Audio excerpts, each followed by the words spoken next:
안녕하십니까? 네, 반갑습니다. 한 주 잘 보내셨어요? 이제 다녀보니까 어떻게 공부 좀 할 수 있겠죠? 이게 한 주 앉아서 이게 있어 보면은 딱딱한 의자에 이게 앉아 있는 것 자체가 만만치가 않구나. 그렇지만은 이제 뭐 어쩔 수 없지 않습니까? 그럼 앉아 있는 의자가 딱딱하면은 방석을 까셔야 돼요. 네, 그런 방식으로. 자, 오늘 진도 들어가도록 하겠습니다. 제가 지난주에 이제 공시법 구조에 관한 내용 좀 말했고, 그다음에 용어의 정의 몇 가지 했었잖아요. 그거 좀 한번 다시 복습하고 진행합시다. 그 네 가지 용어에 대해서 말씀드렸었는데, 이 지적 소관청이라는 게 나왔단 말이에요. 그대로 해석해 보면은 지적 사무를 소관하는 관청이다. 이렇게 지적 사무를 소관하는 관청인데, 구체적으로 특별자치시장이나 시장 군수구청장 이걸 말하는 겁니다.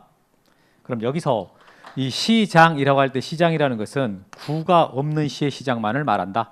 그래서 뭐 광명시장, 하남시장 이렇게 이런 시장 이런 시가 이제 구가 없잖아요. 그럼 구가 있는 시의 시장은 소관청이 안 됩니다. 서울특별시장이나 인천광역시장. 그럼 구가 있는 시에서는요, 이 구청장이 소관청이지 시장이 소관청이 아니다. 이렇게 소관청 개념, 특별자치시장, 시장, 군수구청장 이렇게. 그 다음에 토지 표시를 봤었는데, 이 토지 표시라는 것은 이게 토지를 표시하는 내용이에요. 어떻게 해서 토지를 표시할 거냐라고 했을 때 6가지를 씁니다. 소재, 지번, 지목, 면적, 경계 또는 좌표. 이 6가지를 통해 가지고 토지를 표시한다. 그래서 구체적으로 서울특별시 강남구 역삼동까지가 소재고 123번지가 지번, 그다음 지목이 돼 면적이 345.6제곱미터 이런 식으로. 그런데 여기서는 소재, 지번, 지목, 면적만 나오지 경계가 나오지 않잖아요. 경계는 선으로 나타납니다. 선. 조금 이따 보게 될 텐데 선으로 나타나게 되고 좌표는 이제 수치로 나타나는 거죠. 특정 지점에 XY 값을 써주는 거예요. 좌표 값이고. 그 다음에 이제 이렇게 토지 표시 6가지가 가만히 있는 게 아니죠. 새로 정해지기도 하고 변경되기도 하고 말소되기도 한단 말이에요. 그것을 토지의 이동이라고 한다. 토지 이동이라는 말은 토지 표시를 새로 정하거나 변경 또는 말소하는 것을 말합니다. 이렇게. 그럼 여기 토지 이동이라는 말 우리 지적법에서 정말 중요한 용어다 그랬는데, 이 토지라는 말이 땅이란 뜻이 아니라 토지 이동할 때 토지는 무엇을 뜻한다 그랬어요? 토지의 표시를 뜻한다. 그 다음에 이동이라는 말은요, 이동이라는 말은 새로 정하거나 변경 또는 말소하는 것을 말합니다. 그걸 다 포함해 가지고 이걸 이동이라 그래요. 그럼 포인트는 토지에가 있어요, 이동에가 있어요? 노란색이 여기에 있잖아요. 토지의 표시 할 때 그게 토지가 토지 표시라 그랬으니까 토지 이동할 때 포인트는 여기에요. 이게 토지의 표시를 새로 정하거나 변경하거나 말소하는 게 토지 이동이다. 따라서 소유자가 변경된다거나 소유자의 주소가 변경되는 것은 이것은 토지 이동이다 아니다? 아니다. 이게 변경됐다라는 말이 나오니까 여기 이 말하고 나오잖아요. 그래서 여러분들이 이거 토지 이동이라고 오해할 수 있는데, 토지 이동의 핵심은 토지 표시거든. 토지 표시가 변경되는 경우가 토지 이동이라면 이제 토지 표시가 변경되는 경우는 토지 이동이지만 토지 표시가 아닌 소유자가 바뀐다거나 소유자의 주소가 변경되는 것은 토지 이동이 아닌 거죠. 이렇게. 그다음 필지라는 것은 단위다.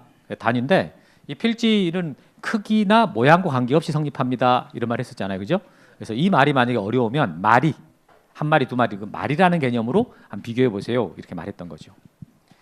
자, 이렇게 해서 토지의 그 지적법에 사용되는 가장 대표적인 용어들 4개 정리했었어요. 그 다음에 이 중에서 이제 우리가 지번에 대해서 봤고 지목 여기까지 보다 말았는데, 여러분 지번이라고 할 때 토지에 등록되어 있는 번호잖아요. 그때 지번 이제 여러 가지 내용이 있었지만 그때 본번 부번 개념만 한 번 더 말해보겠습니다. 자, 이게 지번은 본번과 부번으로 구성이 돼요. 그런데 본번과 부번은 짝대기 표시로 연결을 하고 이거 읽을 때 의라고 읽는다 이랬잖아요. 예를 들었을 때 72의 3이라고 나왔으면 이 72가 본번이 되고 뒤쪽에 있는 것이 부번이 됩니다. 이렇게. 그런데 이렇게만 설명 끝낸 게 아니라 이런 것도 있었어요. 75번지가 있고 76에 7번지가 있다라고 할 때, 이렇게 두 개 있을 때 여기서 75번지가 본번이고 이게 본번이고 76에 7 이게 부번입니다. 이렇게 말을 했잖아요. 그래서 본번의 개념이 2가지인데, 아예 짝대기 없는 지번, 짝대기 없는 이걸 본번이라 할 때가 있고 짝대기 붙어 있을 때 앞부분 이걸 본번이라고 할 때가 있다. 그 아예 짝대기 붙어 있는 전체 지번을 부번이라고 할 때가 있고 그리고 짝대기 붙어 있는 뒷부분 이걸 부번으로 할 때가 있다. 그래서 본번도 개념이 두 개고 부번도 개념이 두 가지입니다. 이렇게 말했었죠. 그럼 그건 어떻게 구분하느냐라고 할 때 어떻게 구분한다고요? 뛰어난 국어적 감각으로 그때그때 구분한다. 뭐 이렇게 말했었잖아요. 어? 여러분 읽으면서 아, 이 문장에서는 이걸 말하는구나. 이 문장에서는 이걸 말하는구나. 그럼 판단을 하셔야 돼요. 그럼 어떻게 합니까? 열심히 연습해서. 자꾸 봐가지고 아, 이건 이걸 말하는구나. 라고 그건 이제 여러분들이 해야 되는 거지. 처음부터 이거 딱 정해진 건 아니기 때문에. 근데 어차피 규정은 몇 개 안 돼요. 그 규정에서 아, 이 본번은 이런 개념이구나. 이 본번은 이런 개념이구나. 근데 구분을 하셔야 돼요. 그 연습을 하셔야 되는 거라고. 지난주 그때 관련돼 갖고 질문이 몇 개가 올라왔어요. 그래서 한 번 더 말씀드립니다. 다음에 이제 지목 들어가 가지고 여러분 지목은 토지의 주된 사용 용도라 그랬죠. 지금 현재 우리나라 지목 28개가 있는데 28개를 구분하는 기준, 그건 주된 용도입니다.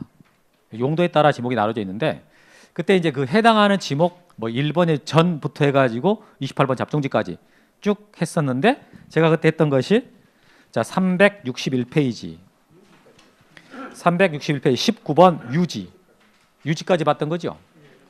그럼 여기서 국어하고 유지 이런 게 나왔었는데 자 국어라는 것은 물길 수로라 그랬잖아요. 수로. 그래서 국어를 물어볼 때는 1번을 첫 번째 걸 물어보든 두 번째 걸 물어보든 무슨 말이 들어간다고요? 수로. 그래서 국어 수로만 찾으면 된다. 자, 유지라는 말이 나오는데요. 유지할 때 지자가 땅지자가 아니다. 이게 연못지자라 그랬잖아요. 유자가 머물 유자. 그러니까 물이 고여 있는 땅. 그래서 제가 여러분들한테 처음에 이 토지라는 개념을 설명해 드릴 때 팔당댐이 토지인가요? 백운호수가 토지인가요? 이런 말 했었잖아요. 그 팔당댐이나 백운호수가 토지예요. 토지니까 이걸 등록을 하고 그걸 지목을 써야 되는데 그때 그 지목이 뭐라고요? 유지다. 이렇게 말했던 거죠.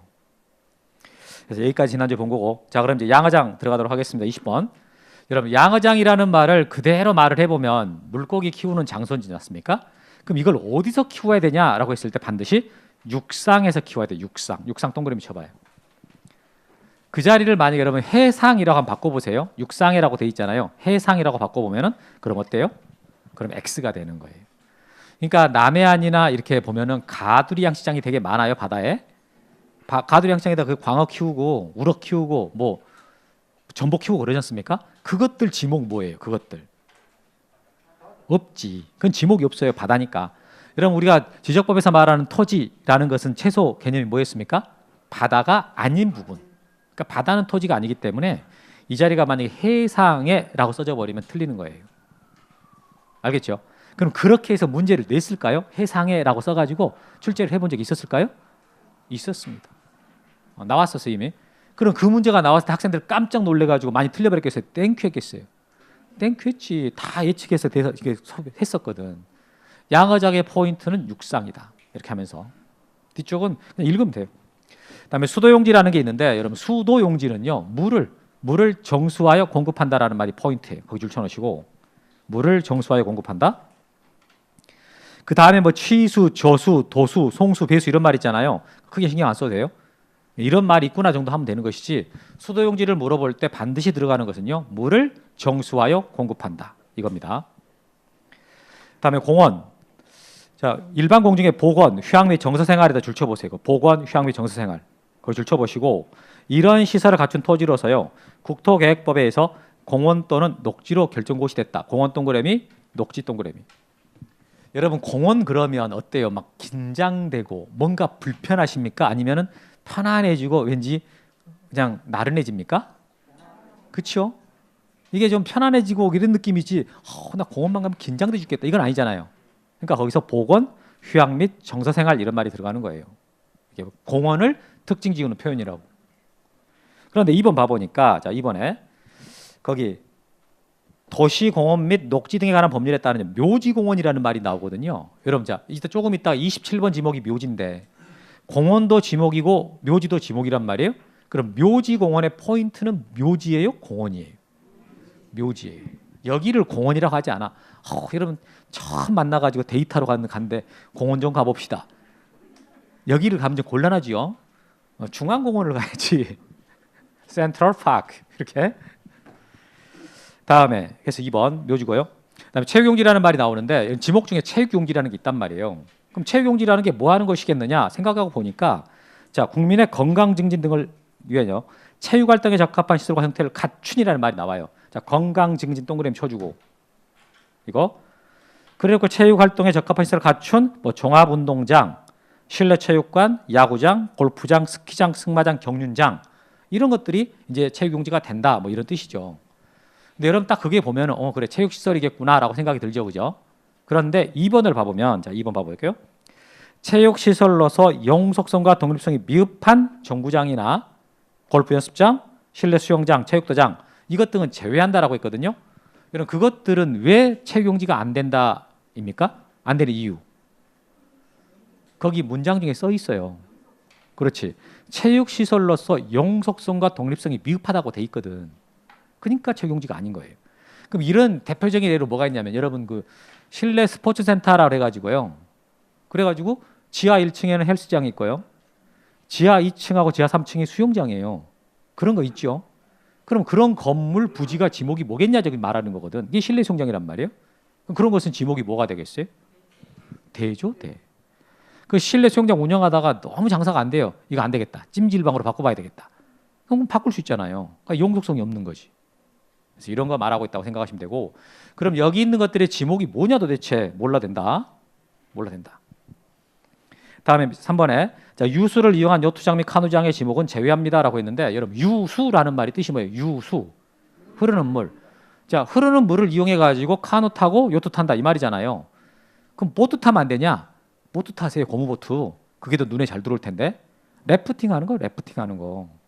여름에 래프팅하고 내려오는 거 있잖아요. 그거 지목이 뭐겠냐라고 지금 묻는 거거든요. 뭐겠습니까? 하천이지. 거기 잠깐 보트 한번 지나간다 해가지고 그것도 여름 한철인데 그걸 뭐 체육용지로 한다? 그러진 않는다라는 거죠. 그냥 하천이 되는 거예요. 이렇게 됐고요. 그다음에 유원지가 나오는데 여러분 유원지는 뭐 하는 곳이에요? 놀러 가는 곳이죠. 그럼 거기서 자 무슨 말이 나오냐면 위락휴양이라는 말이 나와요. 거기 줄처럼 나와요.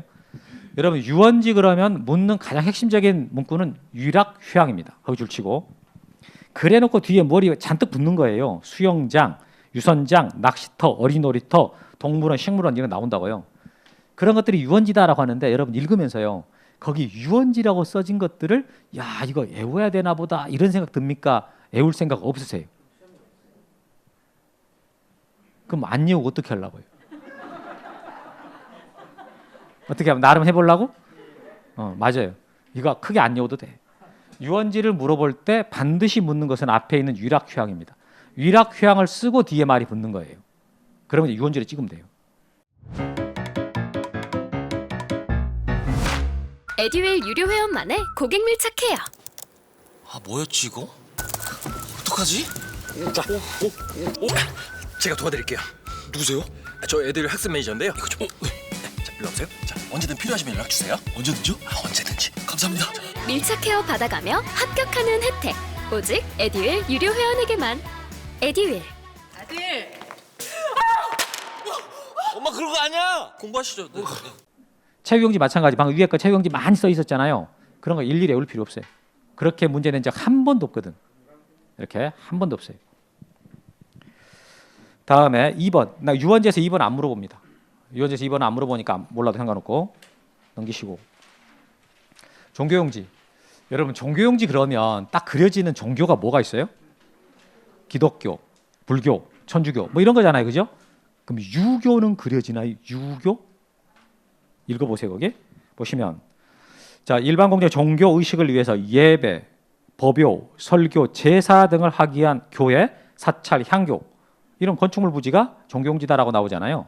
거기 제사 동그라미 치고 향교 동그라미 쳐봐요. 그러니까 이 말은 여러분들이 유교하고 불교, 천주교 이런 거 기준으로 이게 접근해 보잖아요. 이해가 안 된다고. 유교 생각하면 그냥 해결됩니다.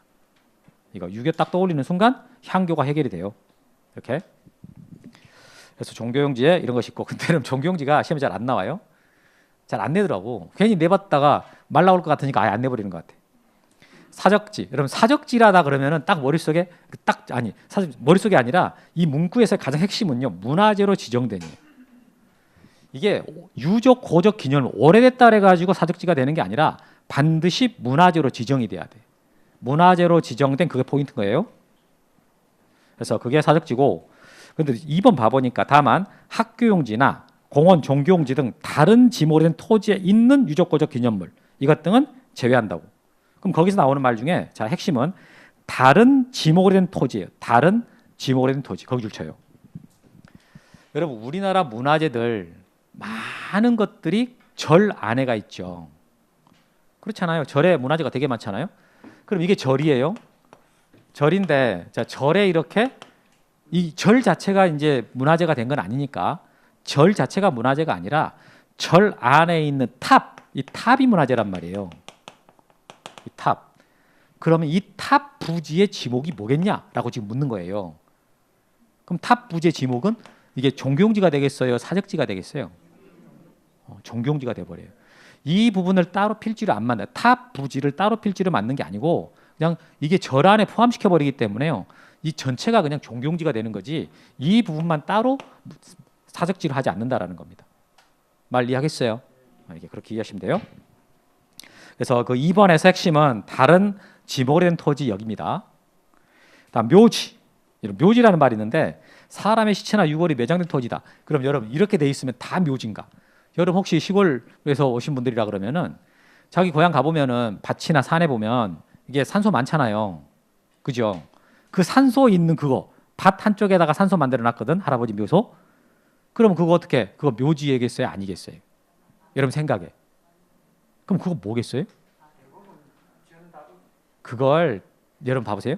따로 허가를 받아가지고 거기에다가 산소를 만들고 그리고 또 거기 원래 지목이 전이었거든. 그럼 따로 이렇게 분할을 해서 지목을 묘지로 변경했겠습니까? 그냥 냅뒀겠어요? 그렇죠. 우리 선거 칠 때 대보면 또는 누가 뭐 농지법 위반으로 해갖고 산소 잘못 써가지고 막 문제되잖아요. 그거 여러분 시골 분들 거의 다 걸려요. 거의 다 걸린다고. 그냥 자기 산이나 밭에다가 그냥 묘소 만들어 놨거든. 그 절차 다 거쳐서 하는 거 아니란 말이에요. 근데 여기서 말한 묘지가 그런 게 아니에요. 이게 그러니까 절차를 다 거쳐가지고 제대로 만들어 놓은 걸 말하는 거죠. 그리고 2번 보시면 거기 묘지공원이라는 말이 있잖아요. 동그라미 쳐놓고 아까 봤던 거죠, 그죠? 자, 묘지공원의 포인트는 어디라고요? 묘지. 공원이 아니라 묘지. 그다음 3번을 읽어보시면 봉안시설이라는 말이 있거든요. 동그라미 쳐봐요. 여러분 봉안시설이라는 게 납골당을 말하는 거예요. 여러분 보통 말할 때 납골당이라 그래요? 봉안당이라 그래요? 뭐라고 보통 말하십니까? 아예 말 안 하세요? 대부분은 납골당이라 그러거든. 근데 납골이라는 말이 뼈를 둔다 이런 뜻이잖아요. 그러니까 어감이 안 좋은 거야. 그래서 이게 바뀐 지가 한 10년이 넘었어요. 봉안, 편안하게 받들어 모신다 이런 뜻이니까 이게 봉안당이라고 지금 이름 바뀐 지가 되게 오래됐거든요. 근데 사람들이 아직도 납골당이라고 그래. 절대 납골당이라 문제 안 나옵니다. 봉안시설 이렇게 나오는 거예요.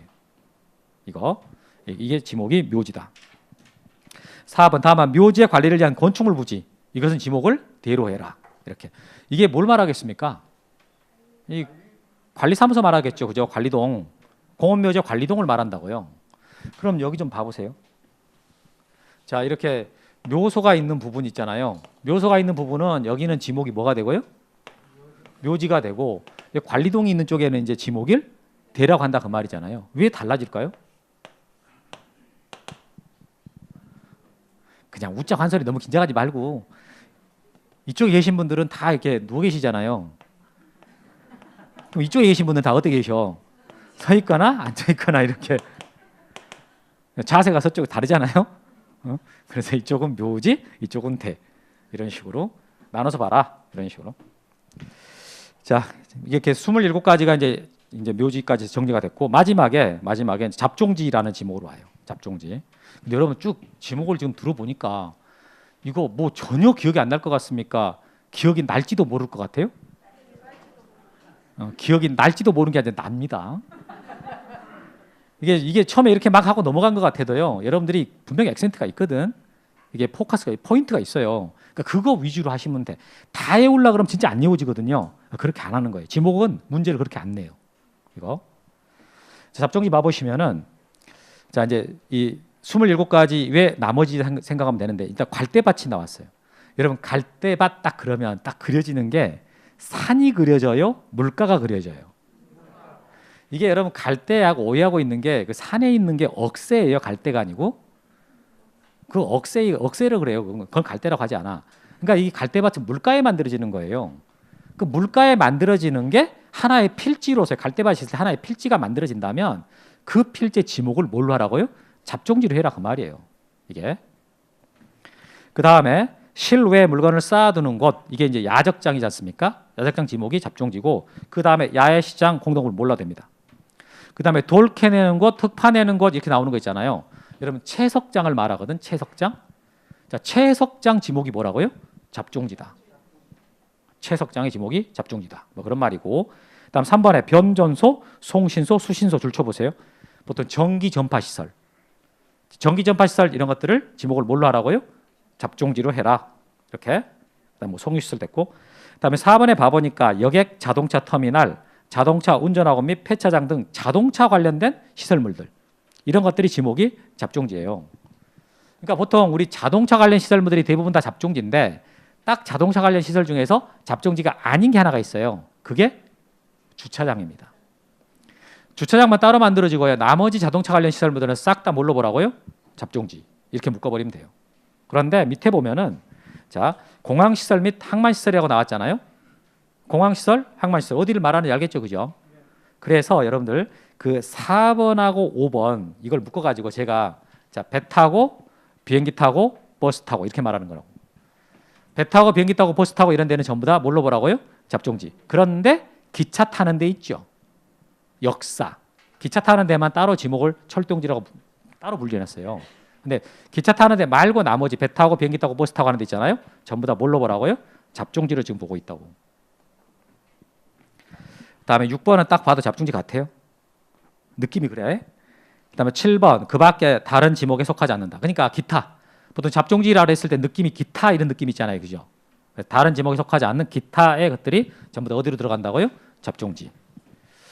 자 이렇게 해서 지목을 상당히 좀 많이 했죠. 시간도 많이 할애하고.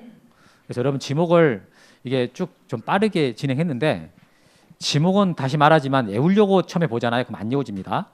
절대 안 외워져요. 그냥 읽는 거예요. 읽는 거. 읽어보고 대신에 동그라미 치고 어디가 포인트인지를 확인하고 이렇게 해서 한 두 수나 넘어가잖아요. 그럼 세 번째 때는 다 외워져요. 그러니까 따로 막 외우려고 애 안 써도 문제 자연스럽게 풀린다고요. 너무 부담 갖지 마세요. 만들어 드립니다. 자 그러면 이제 이렇게 28개 지목을 등록을 해야 되거든. 지적 공부에다가 등록을 해줘야 돼요. 자, 등록을 할 때 어떻게 하겠냐라는 말이 거기 362페이지 지목의 표기 방법이라는 말로 나옵니다. 그럼 지목의 표기 방법 이게 나오는데 여러분 거기 자 366페이지 한번 두 장 넘겨보세요.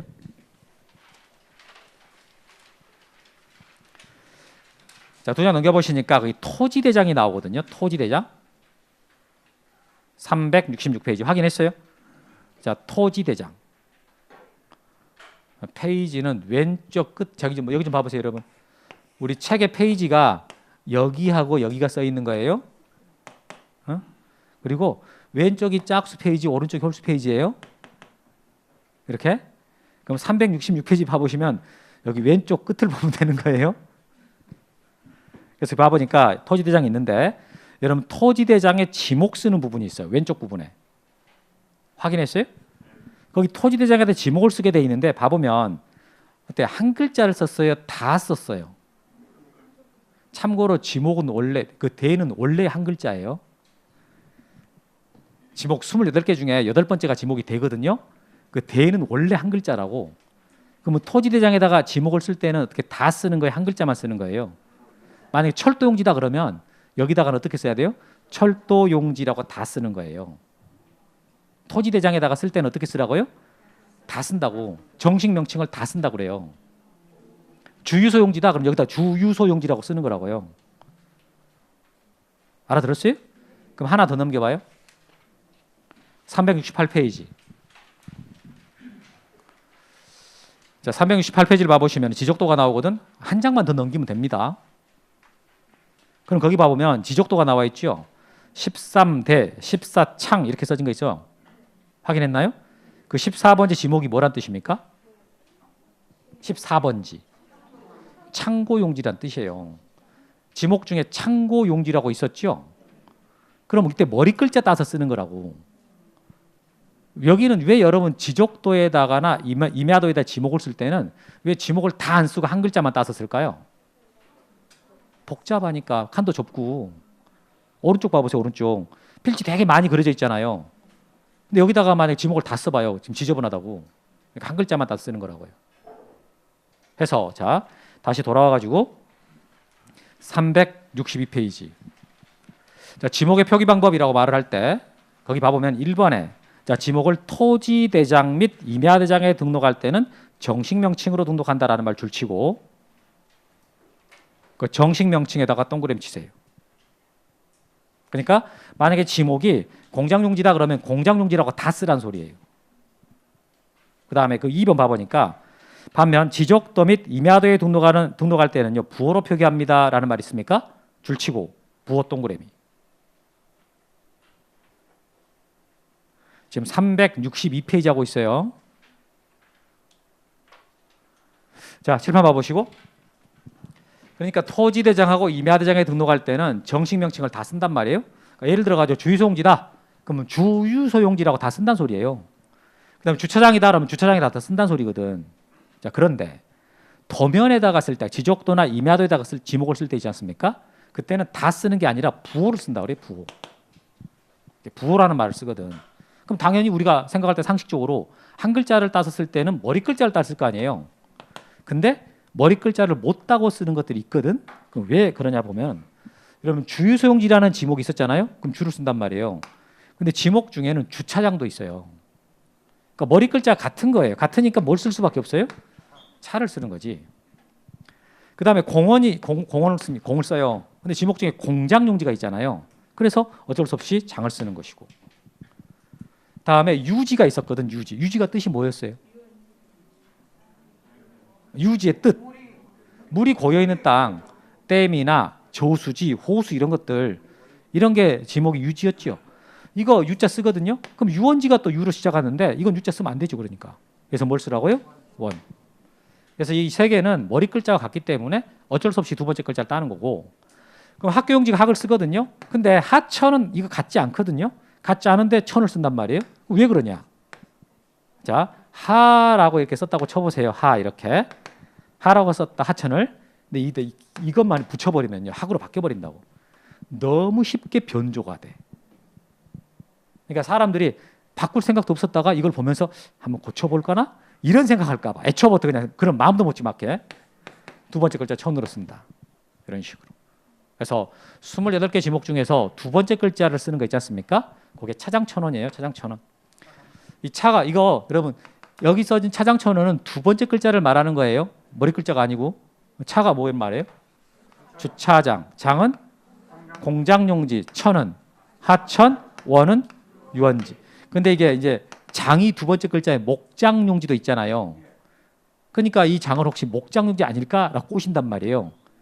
여러분들은 그러니까 자꾸 읽어봐야지. 저기서 말한 차장천원 할 때 장은 이게 목장용지가 아니라 공장용지를 말한다라고 자꾸 이제 반복해서 익혀야 되는 거죠.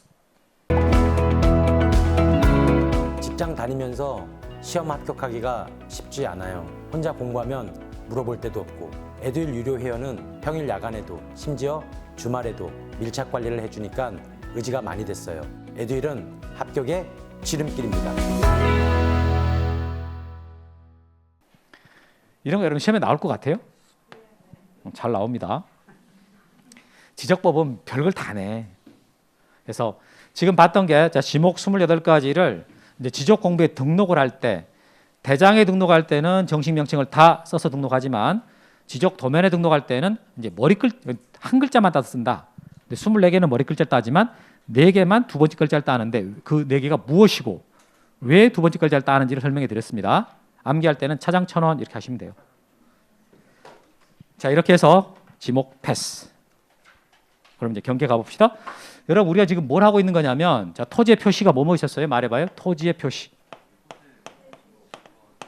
토지 표시로는 소재, 지번, 지목, 면적, 경계 또는 좌표.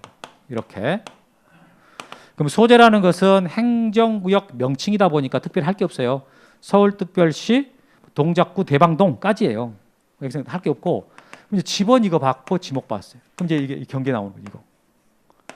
그럼 경계라는 게 뭐냐라고 했을 때 여러분 경계 그러면은 어떻게 지적 공부에 등록된 선.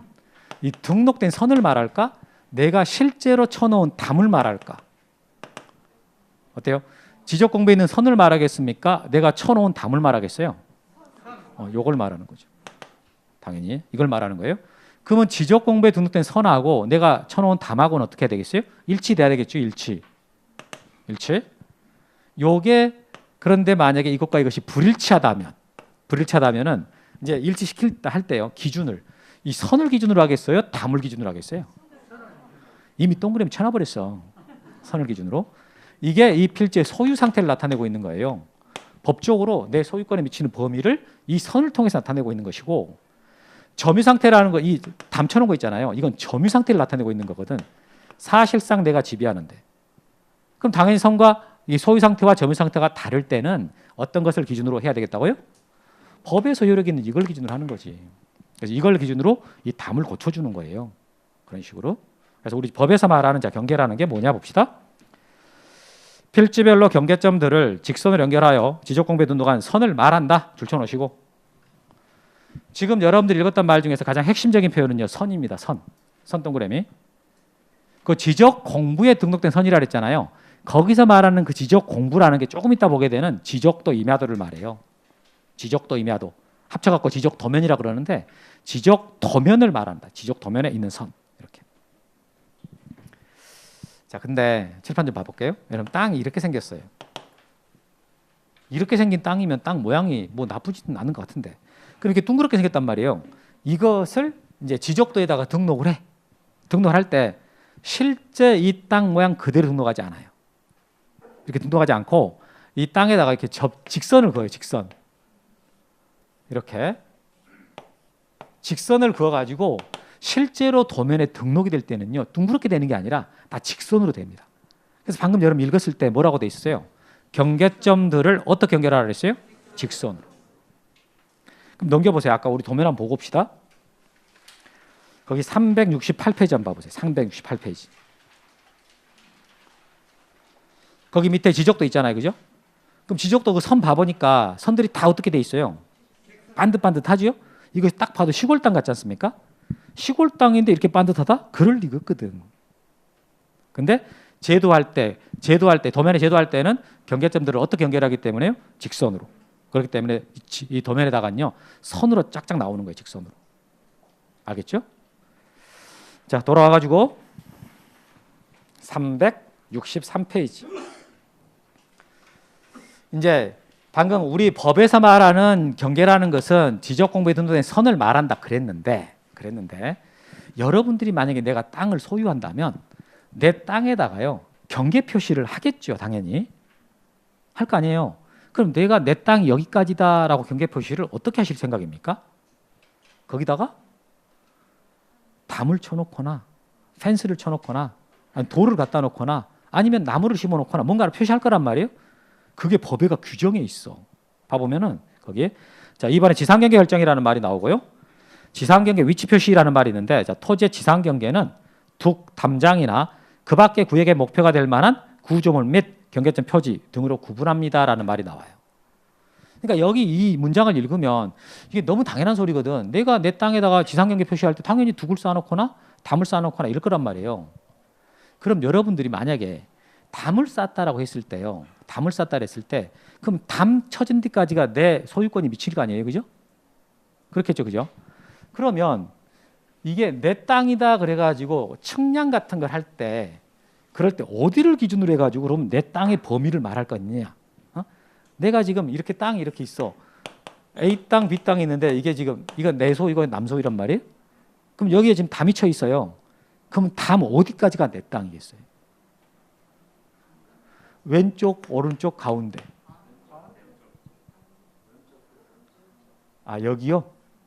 여기? 그럼 담은 누구 소유가 되는 거고요? 요 사람 거? 네, 그래서 거기다 밑에 이제 이렇게 여러분들이 애매한 것을 정해주는 애정남이 아니라 얘는 확실하게 정해줍니다. 이건 애매한 걸 정해주는 게 아니야. 확실하게 딱 기준을 마련해놨어요. 봐보니까 지상경계 결정 기준이라 해가지고 자 지상 경계 결정 기준은 다음 구분에 따른다. 방금 1번에서 토지 지상 경계는 북담장 이렇게 말했잖아요. 그 지상 경계는 어떤 기준에 따라 정해지냐라는 게 밑에 박스에 나와요. 그래서 보면은 1번에 도로, 국고 등의 토지에 절토된 부분이 있다. 그럼 절토라는 말이 일부러 땅을 잘랐을 때 쓰는 표현이잖아요. 그러니까 뭐냐면 여기 좀 봐보세요. 이렇게 비탈진 이제 땅이 있었어요. 근데 이렇게 잘라가지고요. 여기다가 아파트를 지었단 말이에요. 그럼 이제 여기는 지목이 대가 되는 거고 위쪽엔 임야였겠죠, 그죠? 근데 이걸 수직으로 자르지 않아요. 비스듬하게 자른다고.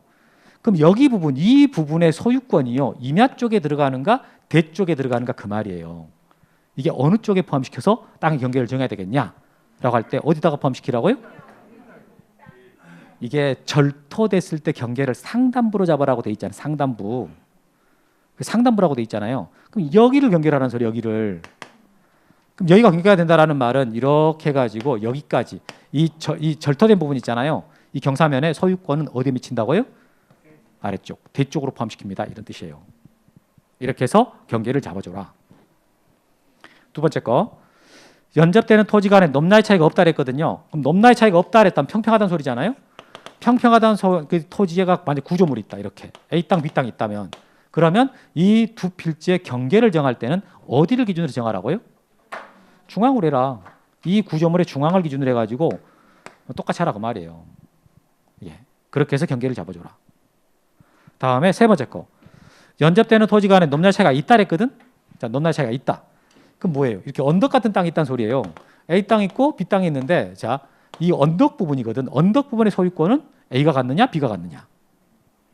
넘나이 차이가 있다라고 했을 때 경계를 어떻게 잡으라 그랬어요? 하단부로 잡으라 그랬지. 하단부.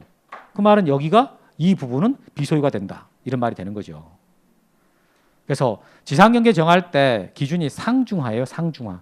일부러 지금 이렇게 순서를 맞춰 놓은 건데 상중하 이 순서대로잖아요. 절토가 됐을 때는 상단부. 평평한 땅, 넘나이 차이가 없을 때는 중앙. 언덕처럼 넘나이 차이가 있어. 그럼 하단부. 상중하 이렇게 하시면 돼요. 이렇게. 그 다음에 4번에 토지가 해면이나 수면에 접합니다라고 했거든. 이런 해면에 접한다라는 말은 바다랑 접해 있다. 수면에 접한다라는 말은 하천이나 호수에 접한다 이런 말이에요. 이럴 때 경계는 어떻게 잡히느냐? 물이 꽉 찼을 때를 기준으로 합니다. 바닷물이 꽉 찼다라는 말은 최대 만조위. 그 다음에 하천이나 호수가 꽉 찼을 때는 최대 만수위 이렇게 말한다고. 최대 만조위, 최대 만수위 이렇게 기준으로. 여러분 그때 제가 토지가 지적법에서 말하는 토지가 되려면 바닷물에 안 잠겨야 된다 그랬잖아요. 바다를 제외한 나머지라 했단 말이에요. 근데 갯벌은 토지에 들어간다, 제외된다? 제외된다. 아니 갯벌은 바닷물에 잠겼다가 드러났다 하는데 그러면 드러났을 때를 기준으로 하면 되지 않냐라고 하는 게 아니라 그랬죠. 그때 기준이 뭐였다고요? 바닷물이 꽉 찼을 때. 바닷물이 꽉 찼을 때를 기준으로 잠기지 않는 부분이 토지다. 이런 말 했잖아요. 그럼 여기서 바닷물이 꽉 찼다라는 말을 여기서 뭐라고 썼어요? 최대 만조위. 이렇게 최대 만조위 이렇게 말하는 겁니다. 다음 5번에 공유수면 매립지 토지 중 제방 등을 토지에 편입하여 등록한다라고 했거든. 여러분 공유수면이라는 말이 나오면 보통 바다 생각하시면 돼. 바다. 우리 지적법에서 공유수면이라는 말이 나오면 뭐라고 생각하라고요? 바다. 그러면 공유수면을 매립을 했어요. 그럼 공유수면 매립하려면 반드시 바깥쪽으로는 제방을 쌓을 수밖에 없잖아요. 그죠? 그럼 제방을 쌓지 않고 바다를 매립할 수 있어요? 그렇죠. 제방을 반드시 쌓겠죠. 이렇게. 그럼 이게 제방이 있다고 치고 이게 시화방주제라고 해볼게요. 시화방주제. 이게 제방이고 왼쪽으로는 시화호가 있어요. 시화호가 있고 오른쪽에는 서해 바다가 있고. 그러면 서해 바다는 토지가 아니죠. 토지가 아니고. 그럼 시화호는 토지입니까? 토지이다 아니다? 이다. 그럼 이거 등록할 때 지목이 뭘로 되는 거예요? 대지가 되면 안 되지. 유지가 되지. 유지. 이건 유지. 그러면 제방도 지목 필지로서 등록이 되잖아요. 제방으로. 그럼 어디까지가 제방이냐 그 말이에요. 어디까지가. 왼쪽은 어디까지가 되겠어요? 시화호 꽉 찼을 때 최대 만수위. 예를 들어 여기라고 쳐보면 여기까지. 그럼 이제 어디까지가 이 제방의 범위냐라고 했을 때 바깥쪽 어깨 부분. 그럼 바깥쪽 어깨 부분이다라고 말하는 부분은 여기죠. 여기를 말하겠죠. 여기. 그러니까 여기까지 기준으로 해가지고 여기까지 제 방으로서 등록한다 그 말이에요. 여기는 바다니까 등록 안 하고. 이게 지금 그런 의미로 쓰인 겁니다. 그래서 토지 지상 경계를 정하는 기준을 이렇게 마련해놨다라는 거예요. 5가지: 상, 중, 하, 최대 만조위, 최대 만수위. 여러분 이런 건 그리는 게 아닌데 그리지 않아야 돼요. 우리 기본서에 그림이 있어요. 여기 이 책에다가 너무 정주지 마세요. 그러니까 한시적으로 쓰다가 맙니다. 2달 길어봐야 5주 남았어. 5주. 오늘까지 지나면 5주밖에 안 남았으니까 너무 정주지 마요. 금방 이별해야 돼. 그래서 여기 5가지. 올해 이게 한 문제가 나갔던 거지. 이 박스 가지고 그냥 한 문제 낸 거예요. 너무 쉽게 낸 거지. 어떻게 말 이해되셨어요? 오케이. 그래서 이 5가지 기준은 경계를 물어보는 가장 기본입니다. 가장 기본. 지상 경계 정하는 기준 뭐냐? 이렇게 나가는 거. 근데 이제 물론 우리가 다음 이제 기본서 갖고 나오면 조금 더 배우긴 할 건데 이게 꼭 이렇게 하는 게 아니라 이 3가지는 소유권의 범위에 따라 다르게 정하기는 해요. 그러니까 여러분 이거 아까 설명 들으면서 가운데로 한다고? 약간 좀 이상한 것 같은데 이런 것들이 궁금할 수 있는데 나중에 다 해결해 드릴 텐데요. 그냥 간단하게 말해 드릴 테니까 굳이 막 지금 너무 애우려고 애쓰지 마세요. 자, 내가 내 땅이 도로랑 접해 있다고 쳐봐요. 내 땅이 도로랑 접해 있어. 그러면 얘가 이제 내 땅이고 얘가 내 땅이고 도로예요. 그럼 내가 도로하고 내 땅을 구분하려고 담을 친다고 한번 생각해봐요. 그럼 여러분 담칠 때 도로를 물리게 치겠어요? 도로 안 물리고 치겠어요? 아, 도로 쪽에다 친다고요? 이렇게? 정상적으로 보통 사람이라 그러면 이게 도로를 안 물리게 치지 않을까요? 그렇죠. 내가 도로까지 들어가 가지고 여기다 담을 치지는 않을 거잖아. 그러니까 도로 안쪽에다가 칠 거 아니에요. 그러면 예를 들어 여기까지가 이게 여기까지 도로고 이건 내 땅이다 그러면은 내가 담을 친다고 할 때는 여기다 칠 거라고 여기다 이렇게 이런 식으로. 그렇지 않겠어요? 그러면 이때 경계는 지상 경계가 정해지는 기준은 그때는 가운데가 될 수가 없는 거죠. 일부러 지금 내가 도로 안 물리게 하려고 내 땅에다가 이게 벽을 세웠지 않습니까? 그러니까 이때 경계는 오른쪽이 될 수 있는 거예요. 오른쪽이 이런 식으로. 그러니까 이런 게 이제 예외가 있기는 하지만 기본적으로는 상중하 이 구조로 이 5개로 정한다 그 말이에요. 원칙적인 것은. 근데 이제 예외 규정이 따로 있긴 하거든. 근데 지금 여기 책에 안 써놨어요. 그래서 혹시 지금 여러분 머릿속에 사람 머리는 어떻게 돌아갈지를 모르니까 또 막 잘 돌아가는 분들이 있거든. 그러면 이런 거 생각해보면 뭐야? 그럼 내가 도로에다가 쳐놓고 가운데다 하면 내가 도로를 어느 정도 먹겠네? 그럴까봐 말하는 겁니다. 자, 이렇게 해서 됐고, 자 이제 밑에 내려와가지고 여러분 만약에 보세요. 여러분이 땅을 소유한다면 이제 그 땅에 가야 건축물이 있다고 쳐보세요. 이게 땅이 있고 여기 이제 건물이 이렇게 있어. 근데 내가 이 땅을 지금 분할하고 싶거든요. 분할하고 싶을 때 상식적으로 여러분 이 건축물이 걸리도록 분할해야 되겠습니까? 안 걸려야 되겠습니까? 그렇죠. 안 걸리게 분할해야 되겠죠.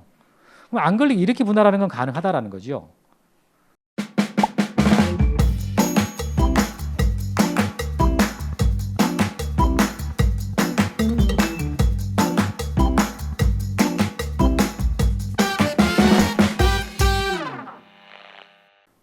그런데 이 건축물이 걸릴 수 있는 예외 규정들이 있어요. 그 말이 밑에 나오는 거예요. 분할에 따른 지상경계. 자, 분할에 따른 지상경계는 지상건축물로 걸리게 결정하면 안 된다. 그거 줄쳐놓으시고. 그런데 예외적으로 다음 어느 하나에 해당할 경우에는 그렇지 않다라는 말은 걸릴 수 있다 그 말이잖아요. 건축물이 걸리게 분할하는 게 가능한 경우가 있다. 그래서 먼저 1번으로 봐보니까 한번 읽어보시겠어요? 1번? 1번 한번 읽어봐요.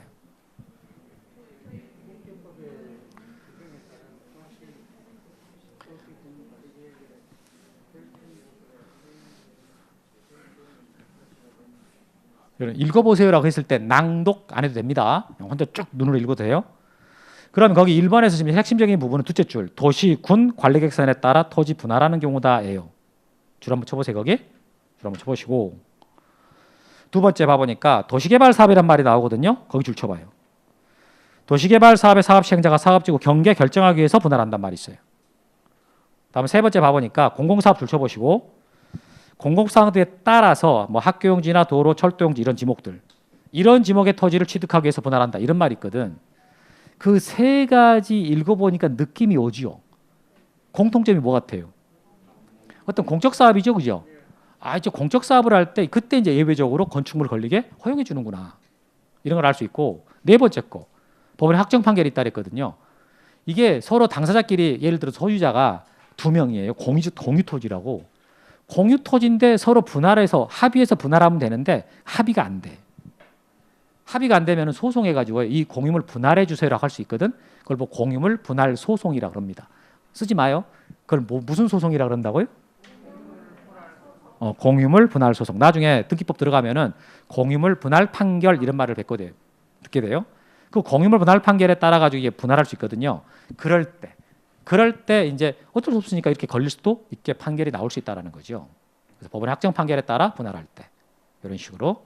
그래서 근데 여러분들 이게 건축물이 걸리면 안 되겠구나. 그런데 걸릴 수 있는 예외가 있구나. 뭐 공적 사업이 있을 때나 또는 판결일 때 이렇게 하지만 나중에 암기해 버리니까 되게 간단합니다. 도도 공판 이렇게 해버리면 돼요. 그러니까 이런 것들은 문제 되게 잘 나오는 파트라 그냥 외워버리는 게 편하거든요. 그래서 상식적인 거에다가 조금 암기 하나 넣어주면 그럼 그냥 해결할 수 있는 거예요. 그래서 경계는 여기 이제 이 책에는 이거밖에 안 써졌는데 조금 내용이 더 있어요. 조금. 자, 여러분 이런 경계는 지적 공부에 어디에다가 등록하는 겁니까? 아까 말했었는데 지적 공부에 등록된 선을 경계라고 한다면서요? 그때 그 지적 공부라는 게 뭘 말한다? 지적도 임야도. 이거 지적도 임야도에 경계가 등록되는 거예요. 그래서 아까 우리 여기 보시면 여기에서 소재, 지번, 지목, 면적, 경계 또는 좌표가 있을 때 서울특별시 강남구 역삼동까지가 소재고 지번은 123, 지목이 되고 면적은 345.6 제곱미터였잖아요. 근데 여기까지 소재, 지번, 지목, 면적까지만 나오지 경계하고 좌표가 나오지 않아. 그래서 이 경계를 등록하기 위해서 별도의 공부가 필요했던 거예요. 그래서 만들어진 게 지적도 임야도거든. 지적도 임야도에다가 경계를 나타내는 것이고 선으로 그려서 나타냅니다. 그 좌표값도 나오게 되는데 이 좌표값 등록하려고요. 경계점 좌표 등록부 이런 게 있어요. 이따가 그거 보게 될 겁니다. 2교시 때.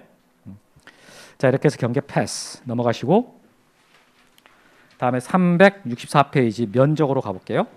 면적으로 가볼 텐데 자, 칠판 좀 봐봅시다. 그 영상 보신 분들 혹시 이제 여러분들한테 드리는 말이 아니라 영상 보신 분들에 대해서 잠깐 안내 좀 드릴게요. 혹시 자료를 다운을 못 받아가지고 자료를 다운 못 받아가지고 이게 에러가 있는 분들이 있던데 내가 강의를 듣고 싶으면은 이 강의 목차가 제목이 써지고요. 옆에 보면은 이게 노트 표시가 있어요. 이 노트 표시 클릭하면은 여기서 자료를 다운 받을 수 있거든요. 근데 이걸 못 찾았는 것 같아. 그래서 왜 학원생들한테는 자료를 주면서 우리한테는 안 주느냐 이러는데 여기 눌러가지고 클릭해서 다운받으면 되는 겁니다. 네. 이거 처음부터 안내를 하고 시작했어야 되는데 작년에도 엄청 들어왔거든요. 올해 또 들어오길래 말을 해야 되겠다 싶어서요. 말드립니다. 자, 가끔 손 흔들어 드릴게요. 이제 면적 오는데 이 면적이 뭐냐면 자 들어가기 전에 토지가 이렇게 있다고 쳐봐요. 이렇게 이런 땅이 한 필지가 있어. 이런 땅. 그럼 이 토지에 대한 이제 면적을 이렇게 대장에다가 토지 대장, 임야 대장에다 써요. 예를 들어서 789 제곱미터라고 해볼게요. 소유권자가 A고. 그런데 이 소유자 A가 땅이 모양이 이렇게 생겨가지고는 이게 땅 쓰기가 힘들어요. 효율적으로 쓰기가 어려워. 그래서 땅을 그냥 탄화 작업이다 그러잖아요. 골라버렸어. 쫙 깎아버렸다고 평평하게 이렇게 만들어놨어요. 이랬을 때 여기 대장에 써 있는 이 면적 이거 어떻게 바뀌겠습니까? 그대로겠습니까? 어때요? 그대로입니다. 안 바뀌어요. 만약에 여러분들이 평평한 땅이라고 쳐봐요.